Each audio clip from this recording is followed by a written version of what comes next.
Hello, everyone. Welcome, or maybe welcome back to the AGSM's virtual space. My name is Lucy Letterhandler, and I'm the curator at the Art Gallery of Southwestern Manitoba. The structure in which I am currently situated is on the homeland of the Métis Nation, and also the traditional shared lands of the Cree, Oji-Cree, Dakota, Dene, and Anishinaabe people. The journey that led me here likewise involved many actions and interactions that benefited from imperial, capitalist, and colonial systems, as well as racist systems, and irresponsible extraction of natural resources. As I acknowledge this difficult knowledge, I believe it's possible to simultaneously express gratitude for the struggle and survival of ancestors, and in their name pledge to work towards a world in which these evils and exploitations no longer occur. I am feeling very uncool right now, as I have for the months that Shelley Niro and I have been working on this exhibition. It's like how nerdy you feel after a celebrity sighting, but again and again. So I'm looking forward to hearing her talk about this work as much as any of you. I will remind everyone that we can respond to your questions or comments that you leave in the comment section of wherever platform you're joining us from, and we will respond at the end of our conversation and tour. But first, I'd like you to enjoy this video and get a feel of what it's like to move around the space, and then we'll get to the main event and spend a lot more time with each work. Enjoy.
Okay, now to the main event.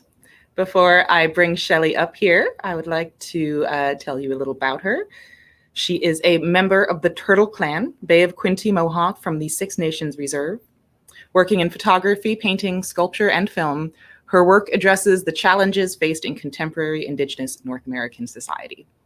A graduate of the Ontario College of Art, Niro received her Master of Fine Art from the University of Western Ontario. Her work has been broadly exhibited in galleries across Canada and can be found in the collections of the Canada Council Art Bank, the Canadian Museum of History, and the Canadian Museum of Contemporary Photography. Her award-winning films have been screened in festivals worldwide, and she presented work at the 2003 Venice Biennale. She has an honorary doctorate from OCAD, a Governor General's Award for the Arts, and she is an honorary elder for the Aboriginal Curatorial Collective. There is so much more, but instead of that, let's get her up here. Welcome, Shelley. Hi, Lucy. I'd like to thank you and the Art Gallery of Southwestern Manitoba for inviting me into your space. And I think the show looks great. Yeah, what a pleasure it was. And hopefully bodies can get in there soon. Yeah, that'd be great. So I'm just going to share my laptop here, and we can take a little more time with all of the work in the show.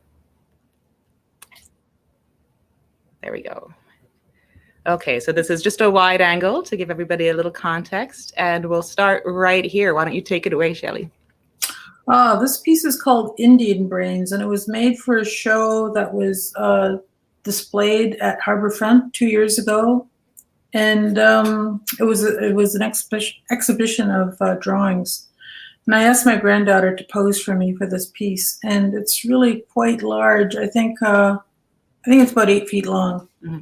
But I wanted to use her face, and I just wanted to have this really playful look at, you know, my imagination of what a young Indian brain would look like. And so on one side we get sort of the, you know, abstract synapses going on, and on the other side it's landscape. And I think the landscape plays a big part in Native people's lives. So I wanted to make that part of this piece as well. And I wanted her hair just to look like it was, you know, reaching out and grabbing onto different things as she went through her young life. It's funny, I thought that it was you. No. I guess you have a resemblance with your granddaughter. Maybe. So here is a view in the gallery where you can see a photograph and the sketches from the same series. Let's start with the photographs here. Yeah, this is a photograph. There's 3 of these pieces with they're called Chiquita, and I've used roses at the background of her. And I used roses because my mother was always kind of fragile, and she was always kind of sickly in the summertime, and it took her a long time to realize that she was allergic to roses. And with this work, I wanted to give her a sense of safety. My mother's passed on now, but something as delicate as a rose could really, you know, send her to the hospital for weeks because she was a terrible asthmatic. And so by doing this, I wanted her to be safe, and I wanted her to be in an environment that was kind of expressive of beauty and love. And I think women from the generation that she came from didn't have the best time or the greatest time of things. So with this piece, I just wanted her to just express that, you know, I think about her, and I think about the generation of women that were around her at the time. Yeah. Where did you find this photograph of her? Oh, I've had this photograph for a while. She's 15 here. It's not the best photograph, but I think it's really, you know, it really captures her spirit, and makes her kind of come alive. Mm-hmm. Yeah. So then we have that source in these large sketches here. Yeah, this was a drawing. These 2 drawings I started a long time ago, and I put them away, as I often do. I'll start something and then I put it away. Well, these ones I really did put away, and I just wanted to, you know, kind of take that image of her and just really abstract it and use it in these shapes that are canoe shapes. And I've used canoe shapes in other work where I talk about the canoe sort of being let go down the stream, and that canoe can sort of glide wherever the canoe wants to glide. And I've also written on this piece, and it's called Darkness. Now in this text, I've written about how I grew up on the reserve, and it was, you know, pretty dark there. But you could see off in the distance the lights from Hamilton. which is maybe 20 miles away. And so, at night you see this light way off, and I imagined what was going on in the city of Hamilton, like concerts and parties and all kinds of crazy stuff, but fun stuff. And I thought, oh, I'd love to be there. And then, of course, you grow up, and I'm in a city now, and you get to the source where the light's coming from, and you realize, well, it's not that much fun, and there's not too much going on. It's just constant light. And now that I'm living in, it's not a really brightly lit city or anything, but I kind of crave that darkness that I used to envy other people being in the brightness, I should say. And then the other piece. This one is really kind of more simple. I just wanted her to be in this canoe shape again, and I put beadwork designs around it, and just kind of, placing her in some kind of culturally rich environment that is, it's not overladen with these symbols, but I just wanted her to sort of be cushioned by them. I want to say for people who are joining us that these pieces are also 7 feet tall, and this one it's a metallic paint, so that all of that detail is symmetrical around the gold exterior there. I have too many computers going. And that we talked about this a little bit before, but what I'm really we talked about the pose that she's holding in the source photograph. Yep. And kind of what elements of it you find the most significant when you repeat it. And that, I don't know, that arm in front and those tiny feet and kind of the ducked head. Right. There's something really very, very coy and something very much in motion. There's something very alive about it, I think. Yeah. Yeah, like she was 15 when the photo was taken, and just the way she's standing, it's like, she's ready to take on the world. But at the same time, you can tell that she's very naive and sort of really, she needs to be protected and cared for. So I just thought the pose in the photograph really demonstrated, what life would be like for her. She's about to enter into womanhood. Yeah. So it's another view of those. Now we'll go to History of the World.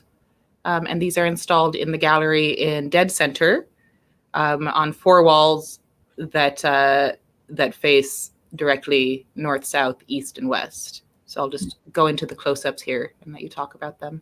Okay. Well, I really like the Indian head nickel. I think even though it's been criticized because the maker of the Indian head nickel took 4 men to make the nickel or the Indian head. And I just questioned, like, why did it take 4 men? Like, what did he take? Did he take the nose? Did he take the ear? The shape of the head? So I've always asked myself those questions. And then the buffalo. But I find them really quite beautiful, especially when you can, like, if you look at the nickel itself, it's, fits in the palm of your hand. So you can't really see the detail that is there. But if you blow them up, they're very sculptural and really quite beautiful. I'm always attracted to the shadow and the highlights of things that I see. Between these nickels, I've also put in a rock face, and it's a fossil. So these fossils here, to me, represent time gone by, which is millions of years. Who knows how long those things have been around. But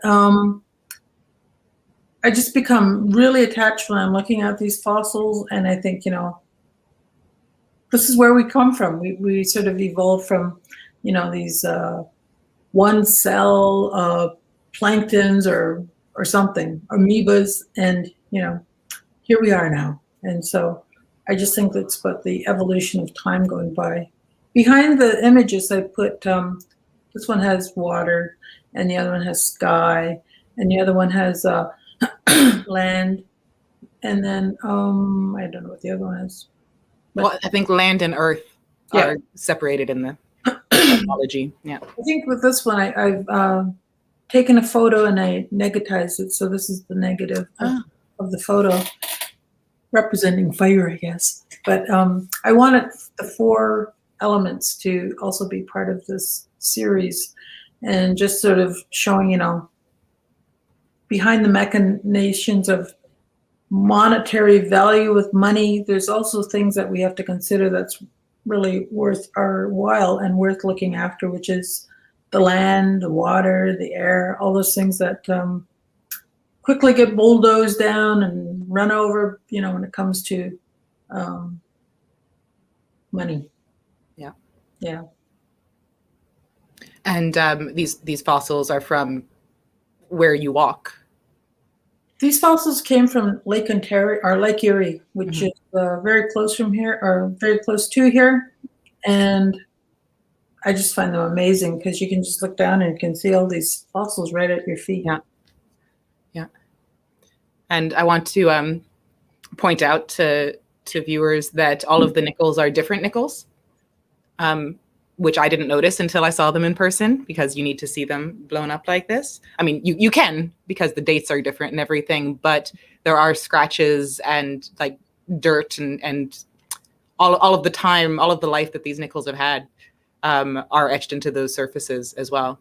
Right. Yeah, it's like they've have their own stories to tell. Yeah. Yeah. And then the colors? Well, the colors I've borrowed from Nakota culture, which is representing the 4 directions. There's the white, the red, the black, and the yellow. And I just thought, well, it's a simple way of showing our our connections to each other. Mm-hmm. And that's, that's what so I want to do that. Okay. So this is the first piece that was confirmed for being in this exhibition. It's actually a series of 6 photographs. I'll slowly go through them and let you talk about them. Yeah, this is done in 1993. When I originally did this piece, I did 8x10s, and I believe there's 6 of them. And on top of the images, I wrote the text. And it's just very simple narrative about a day in the life of a Native woman, and sort of the water sort of represents the wave of it's the wave of time, how it's never ending. Mm-hmm. And I think it still resonates till this day. And I wanted to make these bigger, so these pieces are now 40 by 60 inches. Yeah. And 5 feet wide. Can't wait for my sister to see these, because she was so much younger then. Was it digital photography? No, it was analog. Yeah, because it blew up really well. Yeah. So I want to bring it back to this shot so people can see that repetition and the flipping. Yeah. Which you said was another reference to a tide. Yes. Yeah. I think it kind of looks like a wave. It does, yeah. Yeah. And the cycle of her mood too. Yeah. Yeah. This is like, I find this face very funny. Yeah. Yeah. So this is the installation of that one to give a sense of the scale of them. Right. Yeah. So now we'll go to Toys Aren't Us. Yeah, I bought these a long time ago, these toys, and I had them forever in my closet, and I'd always take them out, look at them, and think, what am I going to do with these guys? And so I, really started to examine them and start to look at the detail and the work. And to me, I'm always impressed by the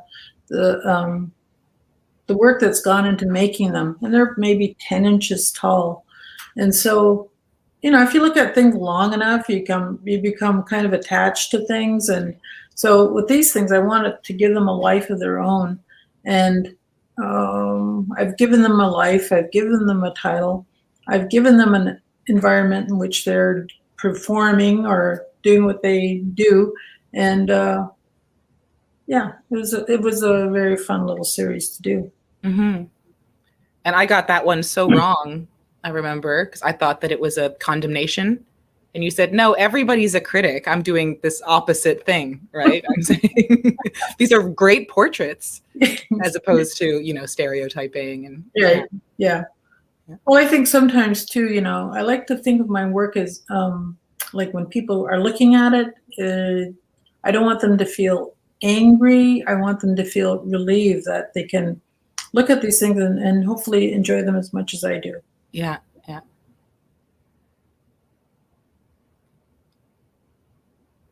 Can you talk to me a little bit about them? The kind of perspective that you use, like these discs that are floating in space, like nothing is actually setting on the ground. And well, this one here is called Mr. Ambidextrous. So because it's got Niagara Falls in the back, Niagara Falls is known for having people who did magic acts, and they attempted all these feats of danger, and so this one I'm sort of having him on this little lighty thing going across the falls itself, doing his ambidextrous moves. So just there's like a little UFO hoverboard thing. Exactly. And then this one is then everyone got mad. So I just made like a whirlpool of these guys, and they're they each have their weapons in hand, and they're doing what they do. But underneath them, I have them in this whirlwind of probably anger, I think. But I just thought, okay, they're creating their own cycle of energy here. So it's like the more they fight, the more this thing is going to keep zooming around them. So it's like what do you call it? A maelstrom kind of thing. Yeah. This one's a show off. So, he's on that tightrope going from the US to Canada, and all these birds are around him too. And how much, I'm curious about the process as well, because the I don't assume that you took the Niagara Falls photo, but the forest photo, I kind of assume you did take. I don't know. And then if this is a picture of the sky that you took and then added the tightrope, or was that already there? Everything I created sitting in front of my computer. Yes, it's all it's all photoshopped, and sitting with these guys for many, many days. Like sometimes I take it for granted how much work goes into a piece of work, but yeah, these guys took some time to do. You said, excuse me, in the interview that you can read on the website, they were passed down for decades, and now they're in my house, and I can do what I want with them. Exactly. Yeah. This is the dimpled one. He's got these nice little dimples there, So I just thought, oh, somebody actually put dimples on this guy. Yeah. Yeah. If we go back to, there's another one I want to talk about a little bit. Yeah. We skipped this one. This one, Day at the Beach. Yeah. Yeah, Day at the Beach. Well, these three little sculptures I found in an antique store in Orlando, Florida. Mm-hmm. And I just brought them home, and I thought, wow, they will fit well with the warriors behind them, And I did that painting that there's that's behind this work as well. Mm-hmm. But I just thought it's a really nice contradiction. Is that the word? Well, these are funny because it might as well be the same woman 3 times, and all of their personality is from their postures, right? Like their bodies. Yeah. But I just thought they work so well together. They do. Yeah. So the one sitting in the middle is just such a. I'm like, oh, what's going on? Yeah. Okay, so now speaking of paintings, in the gallery, Day at the Beach would be right there, which was very intentional to mirror that landscape painting as well. This painting looks so small in the gallery. It does not feel small. It's a beast. It's 12 feet wide. Yeah, this is called the Grand Behind Glenhurst, and it's the Grand River, and it's running through the Glenhurst Art Gallery in Brantford. But just a reminder that the Grand River does run through the city of Brantford, and we like to say that it's ours. Sure. Yeah, so I'll say that it's ours. And it seems almost like a collage of different times of year too. Is this true? Is it kind of your memory of it, or? Well, with landscape, I don't want to do like a landscape that looks like a photograph. Right. Because then I think, well, you should take photographs if you want to do a landscape. I'm Shelley Niro. Yeah. But I just wanted it to be shapes and color and movement, and so I try not to get too constrictive with the way my paintbrush goes, and if it does start going that way, then I find I really start rejecting a lot of the work that I'm doing. So I just want it to be open and free and all that sort of thing. And this is from this year, eh? From 2021? Yeah. I find a lot of artists are going back to kind of analog processes this year, things that they can do more in their home. A lot of people are getting back to, just drawing with pencil on paper. Right. As well. Yeah. I think because, you're so claustrophobic that you look for any chance now to I just want to do this. Yeah. And going big too, you just need to, get embodied. So when you're standing in front of this, the thing that you really notice is these kind of eddies in the paint, right? So it flattens it on one hand, but also creates this incredible movement that goes all the way around the bend, and Right. Yeah. Oop. So these are what you called the strangest things you've ever done. They are. Yeah. I started this series in January, and I thought, I don't want to do drawings that, I don't want to do a drawing that looks like you could take a photograph of it. I wanted it to look like, you can take a paintbrush and you could take ink and you can just do whatever your arm feels like doing. And so I think I started out with the middle one here with the like a pine tree. And it's, I thought, oh, that really does look like a pine tree. There it is. No, not that one, the one before. There. And it just looks like a pine tree to me. So I just wanted to just try to be as free and create something that is sort of beyond my own scope of it, my imagination. And so I got the strangest drawings I ever made. So you started with like a gesture and then figured out what was happening in there. Yeah. And so these are just India ink on Mylar too. So every bit of your move, every motion that you made gets tracked. You can't erase it. You can't hide anything. So I found out. Yeah. And this one I wanted to do something that was like something that you could paint over, but it wouldn't stick to the Mylar. So I used soap as what do you call it? A repellent. Yeah.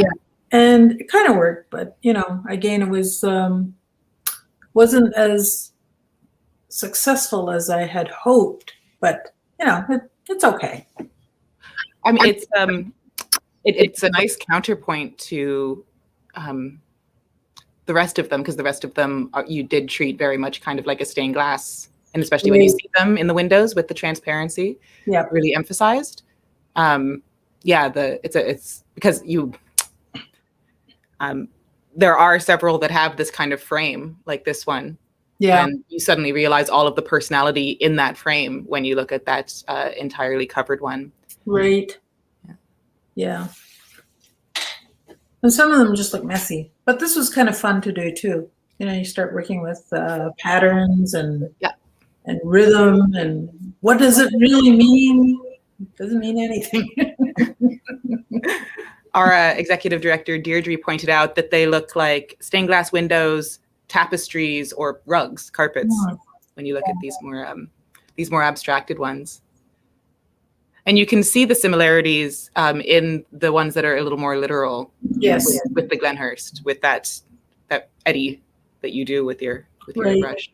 Yep. Yeah. This was the last one. Like, that was my fault. oh no, they're coming to pick up my work. Hurry up. Yeah, so this was a very strange one, Lucy. But it works because the balance of abstract and figurative, kind of create that tide again. Yeah. Right. Yep. Yeah. When did you do this first abstract on the far left? That was the second to the last one. Mm-hmm. And it really does look like Iroquois beadwork design. But that's what Iroquois beadwork design looks like. It's very abstract. Yeah. Yeah. Really organic. Yeah.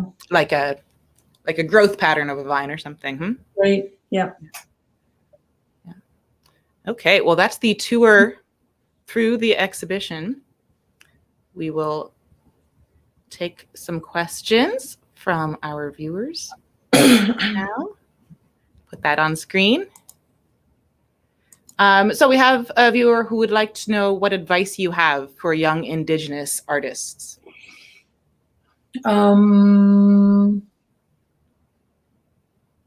Use big brushes. Don't be afraid. Have confidence. Because I think so much of my early years was I was lacking confidence in pursuing images, making images, because I used to think, well, what if people laugh, or what if I'm not doing it right?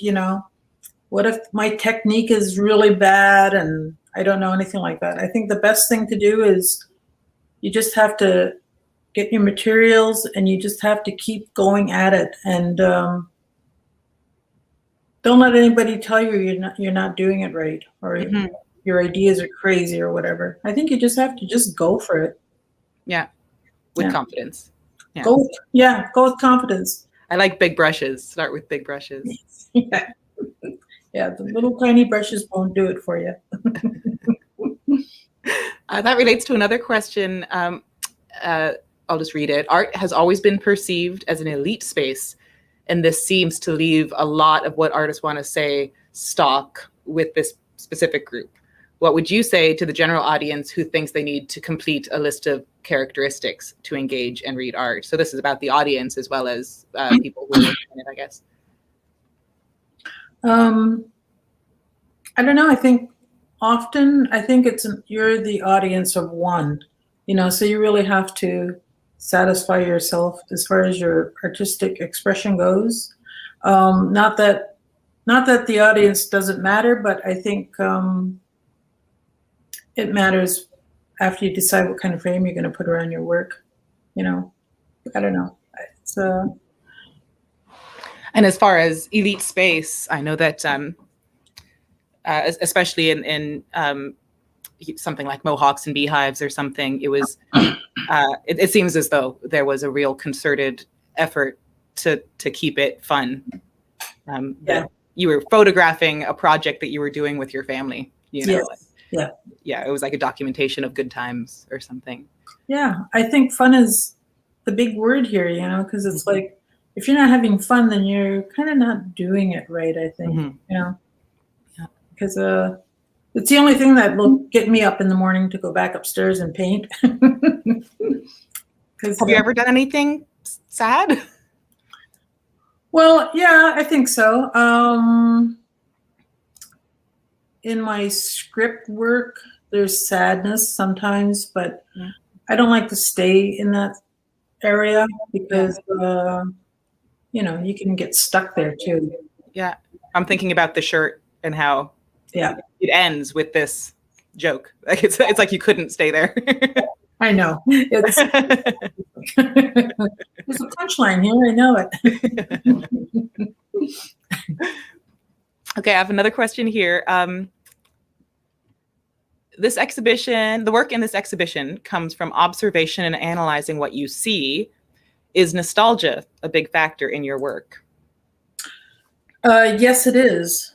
Because again, being an artist in your studio, you're stuck with your own mind, your own memory, and often I find that that I'm doing work for people who are no longer here, and you know, it really does kind of have a nostalgic feeling for myself.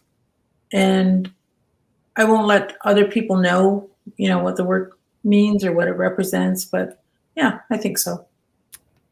Yeah, there is a real, I don't know, cleanliness to the way that you talk about your work, I think, because you just know exactly what it's about, and there are things that you can't communicate. You can't say, this is about how much I love my mother. You know? Yeah, exactly. That informs so much of the work, right? Yeah. Okay, here's one. Have you received any adverse reactions from peers for your perspective, the perspective that you bring to your work? No.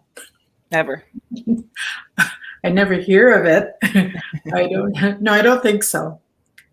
At the same time, I don't go looking for it either. You know? Right. Yeah. Right. Do you have, how do I phrase this? Do you think that there is a universe in which you work primarily? Or when we say your peers, can you picture what I mean? Or is it an open-ended group of people? Yeah, I think I think about the community I come from a lot. I think about the people who made things when I was growing up, who didn't necessarily do it like with pencils or paper. It was done through carvings or beadwork or, you know, just really natural materials, and how they did it really well. They didn't look at it as being art, but I think just coming from that community where people were, you know, they were aware, and other people were aware of what they were doing. So I think when I'm working on my stuff, I like to think that I'm continuing that energy, and like, it was all very positive, you know. And I think the artwork that was being made when I was growing up, and their work didn't get into galleries or anything, but it was always looked at as being quite, you know, like quite beautiful. Yeah, we talked about beauty a lot, again, in the interview that's in the booklet for the exhibition, about beauty. And I think this also relates to what you were saying as far as advice to young artists, is all that it takes for it to be art is for you to notice that it's art that you're making, right? So this idea of the practical work that's being done around the kitchen table doesn't have to be beautiful, and yet there it is, and it's beautiful. And the only thing that differentiates it is how you position yourself. I think so, yeah. How it's, you know, you recognize that it's there's a thought process involved in making it. It just doesn't appear. Yeah, absolutely. We have a question. How did you come to the name of the exhibit, A Good Long Look? Well, I have this very informed curator who took it from the dialogue we had. It's about having things like looking at fossils, you know, looking at them for a long time, even looking at the nickels I have. So, like, I don't take anything for granted, I don't think. Yeah. And it's so fun. I kind of chose the Toys R Us series because I thought people would like them. And they ended up being kind of the central, the starting point for these things, right? So because I had gotten it so wrong, the way that I was interpreting them when you talked about, you know, no, they're in my house now. And I just stared at them until they told me their story.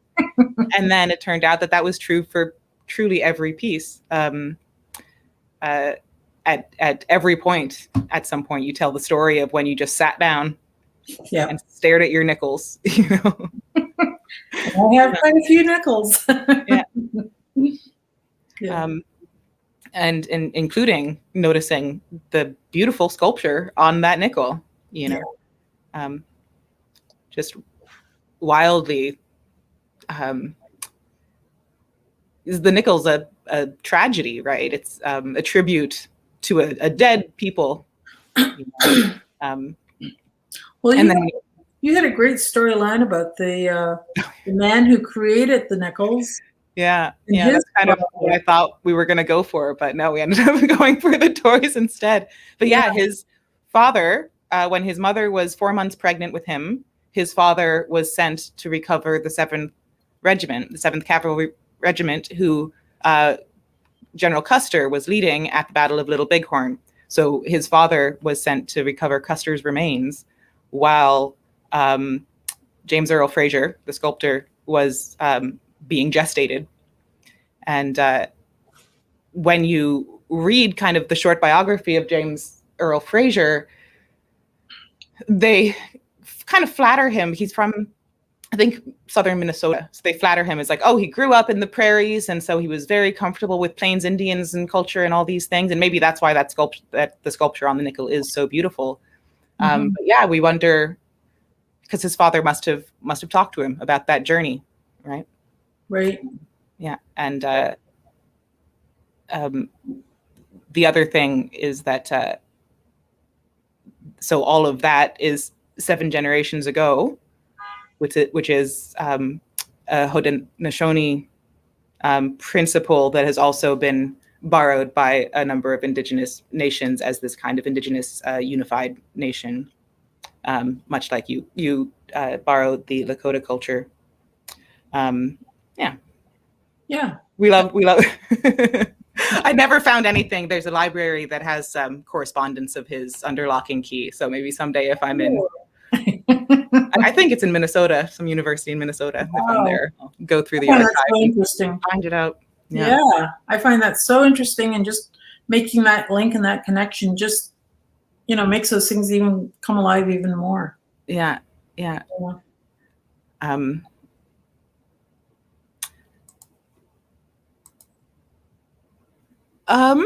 have a question about the prairies.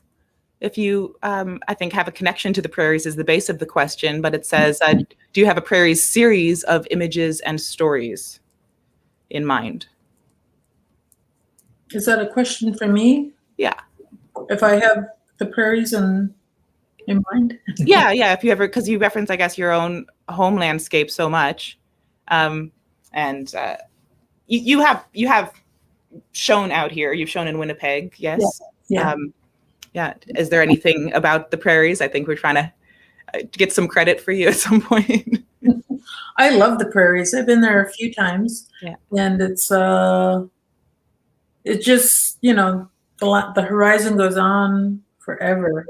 And it's like, wow, to live in that kind of landscape must be amazing. Like, what do you think about? So I want to come out and visit the prairies again. Yeah. End of the summer. Touch wood. Yeah. So I'm new here too, and it took me it took a shift in perspective for me to appreciate it as being a dry ocean instead of just a flat landscape, Yeah. Yeah. Sorry, scrolling through here. Okay, I'm not seeing any more questions. So I want to, Anna, would you share the screen again? Share my laptop. I want to take a moment and talk about more of the motion involved in painting, because I thought that was a very interesting thing that you said about painting is more immediate. The process is faster, all of these things. I wondered how long it took you to paint something this large as well. Took over about a year, but I was thinking about this painting this morning and wondering, why did I want to paint so big? Because that's all I would think. I got to stop painting so big, but you Well, you remember? just started, didn't you? Remember Julie Andrews and The Sound of Music? Yeah. So I want this painting to look like that, like this. But in order to do that, you have to spin. Yeah. I did spin a couple times. It really feels like it. Yeah. Yeah. Yeah. And then it gets all kind of fiddly for a little while, and then there's more spinning. Yep. And so you said that, and I think the answer to why you made it so big is you said when you paint landscapes, you want it to completely envelop you. Yeah. You want to kind of have control over that. And we talked about the sadness of the lands of your great grandmother, that you're not allowed to kind of have any ownership of anymore because they were taken from you. Your father would always talk about the Mohawk Valley, but also had never been there. Mm-hmm. And I wonder if that idea of being enveloped by the landscape is a counterpoint to the idea of wanting to possess what's yours again, Right. No, I think it's true. I think you want ownership and possessive, like you're possessive of the landscape, even if it's in your own mind. So by doing a painting, it's like I'm conquering this feeling. But of course, painting a landscape never takes that feeling away. You just want to keep going and do another landscape and do another landscape. So it's like, at some point you got to just say, okay, that's it. I'm not going to do any more landscapes. I wanted to, I don't want to quote anybody without knowing their name. I'm kind of frantically going through my files to try to find it out. But an Indigenous woman from Hawaii talks about her landscape and says, look at it. Just look at it. You know how the people lived here. You know what it was like to live here when you look at how beautiful this landscape is. And that kind of, it's a different sort of kind of archaeology, right? She's saying you don't need to find, flintstones. You just look at this landscape and you know how people lived here, right? Yeah. That's how I feel when I go to the Mohawk Valley. Yeah. I've been there a few times. I've been there with friends and other Mohawk friends, and they feel the same way. They feel like something hits you. And it's, I don't know if it's, seeing the land, recognizing what it is, but it's just something where you just want to hold on to. Yeah. And you can't.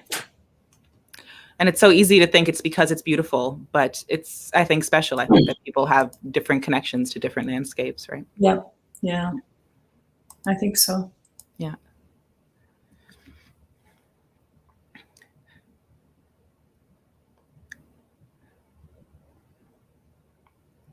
So I want to, this was so much fun to design the exhibition because I knew that what I wanted was for these to be positioned in such a way that when you look at them, you're facing that direction, and in that knowledge, right, the map of your environment spreads out around you, suddenly, because Brandon especially is very north, south, east, west grid. Yeah. And so therefore, so is the gallery, and all the walls are 90 degrees and all those things, which is not how it is on the East Coast at all. But that afforded me the opportunity to create scenes like this, which I just love so much, especially with the perspective of the drawing looking smaller in the background, and the contrast of the dark hair. I feel like there's a real conversation happening between all of these different hangings. Yeah, that's really nice. We have a question about the scale of all of these works. We talked about how you like to work big now. You didn't always work big. Some of your most famous pieces are very just to scale. So talk about this urge to go big. Well, the earlier photographic works are small because everything would be done in a dark room, and you could standard size paper, which would be 8 by 10, 11 by 14 if you really want to go wild. So it's just really kind of moving on to another format. And so now I have the ability to work bigger. And I don't know, I think it's just from being so small for so long that now that I think, oh, I could make this pretty big if I want to. The drawings are a different story. It's like I said, these were done so many years ago, and I just wanted to finish it. And just like, because you'd walk, when you have an unfinished work and you walk by it for years and years and years and years, it really bugs you. So I just thought, I just want to finish it and then get done with it. So that's but it's just kind of it really envelops you. It really holds you there, and so I just want it not to be enveloped any longer. So I finished those two, and they are large. Yeah, so it's about the kind of a more immersive viewing experience. Yeah. I wanted, so the Indian Brains and Darkness. Let me see if I can scroll through quickly. So these kind of sunbursts appear in both. Yeah. In the abstraction, and I was wondering if you're thinking about cosmologies and landscape as kind of cosmology versus landscape, the cosmos versus the earth, when you're using those kind of symbols. Yeah, I really see those things as like energy or little flashes of maybe ideas or imagination, and it just, I just wanted to feel like all these things are going on in your head. Yeah. So there's like kind of peace on one side, and then inspiration and like hard thinking work on the other. Yep. Yeah. I also wanted to talk about the canoes because these are a little bit different than your paintings on canvas, where you kind of gift your figures canoes as a mode of transportation. Where these canoes it seems very relevant that they don't have oars. Well, there are modes of transportation in your mind. So with these shapes, I think that. I think often that when I'm thinking of something like, am I getting stuck here? And then, I have to sort of stop, think about what's making me stuck. And then I have to find that release. And with using the canoe shape, it sort of allows me to do whatever I want to do again. And that's just true for your artistic process? I think so, yeah. It's like there's a place that everything is going to end up. You just have to figure out where it is. Just following the river. I just can't see around the bend, but obviously that's where it's ending up. If I could just get out of this mud bank or something. Yeah, I think I just have to find something where I can just sit back and then let that canoe go down the river, and wherever it goes, that's where I'm going to go with it. It's such a leap of faith. Is that something you would include in your advice to the young artists?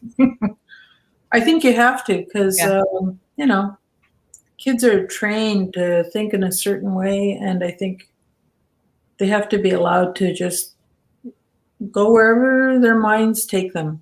Yeah. And I think too often that they're restricted from sort of searching and exploring. It's such a muscle. I've started. This is kind of personal for a live event, but recently I've started, when I can't sleep, doing an intentional mind wandering thing. So, if I start thinking about what I have to do tomorrow or whatever, and then I'll say, no. And then the first things I'll be like, the lid of a red Tupperware container. And then I'll, kick it on I'll picture all of these until things become more and more random, because it's something that we forget how to do because we have to pay bills and we have to, learn skills that are, marketable and all these things. And the actual letting your mind wander is the best way I've ever found to fall asleep. But But No, it's hard. It's hard. It's hard, but it's when you start using that, it's really great. Yeah, it's like you can dream just by thinking for a little while. Like, yeah. Did you, speaking of scale again, did you do any photography before you were in university? No, I started doing photography in 1978. Sure. And I went to a community college and I was taking graphic art. Uh-huh. I had a small child at the time, so I had to step back and not do a full course. And I kept my photography and I kept my art history. But photography was so exciting for me. It's something that I just took like a basic photography course, excuse me, for 1 year. And within that 1 year, I learned how to develop film and how to make photographs. But the teacher was so great. And just learning how to use a camera, make film or use film, all that sort of thing. It just, it stuck in my brain, which is doesn't always happen that way. But this time it really did. And that's, so I started from that, from basic photography. And hold on.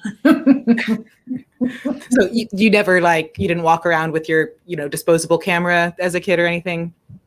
No, growing up on the reserve, we were so poor to have a disposable camera was unheard of. So the idea of having camera, having photos, having that sort of thing was like a luxury item. So when I got my own camera, I was able to take my own pictures. It was just amazing. I'm just going to ask this one last question because we're at 2 p.m. now. With a little disclaimer that it might not be super clear. This viewer wonders if any piece of art in the exhibition started with an idea, got set aside for a while, and then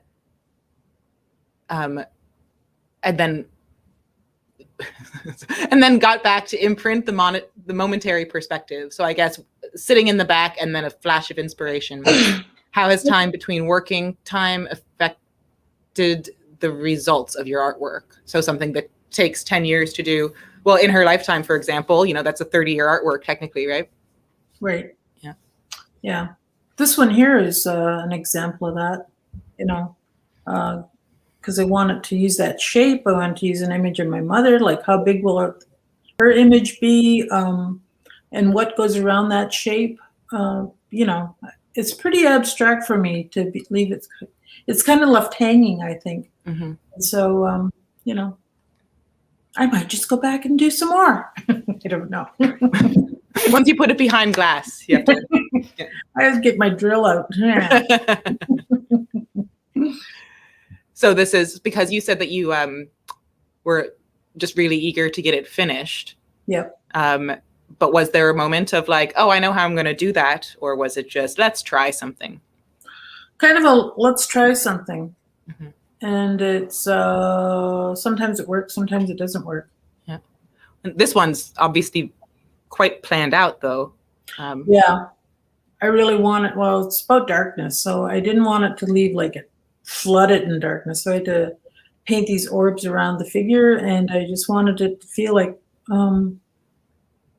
this canoe could go into space or something. Yeah. It's also kind of evocative of raindrops on the water surface. Oh, right. Yes. Yeah. But as far as just planning out the text in it and everything must have been very, because the words all fit simply. Yeah, I think I need one more word. I noticed at one point you do a plus sign instead of and. I was like, I wonder how many drafts it took to just give up on getting 3 letters in that space. Yeah. Yeah. We have an employee here, Melanie, who's watching now, who is from a quite small town outside of Brandon. And she said she related to this so hard. She came here for university. She just graduated a couple weeks ago, and said it pulled her heartstrings thinking about her farm, and now being in Brandon and how the how the street lights just Yeah. never turn off, you know. And it's not as much fun as it looks at a distance. I have to stop myself. I've only lived here during COVID, so I'm sure it's a lot of fun. Well, Yeah. It's going to become like one big speakeasy in a yeah, parties in the street. And yeah. exactly. Okay, well, that's an hour. So we'll wrap it up. Excuse me. And I want to thank you so much, not just for this, but for everything, and for sharing your work and being so generous with your process and time. It's really been such a treat to have you at the AGSM, and we will continue to. You're up for another 11 weeks, I think. Okay. Yeah, so there'll be lots of chances for us to touch base again. Thank you, Lucy. It was really, really nice. And say hi to Deirdre for me. I will, I'm sure. She's waving at her monitor, I bet, right now. Okay. Okay, you have a great one. You too. Okay. Bye. Bye.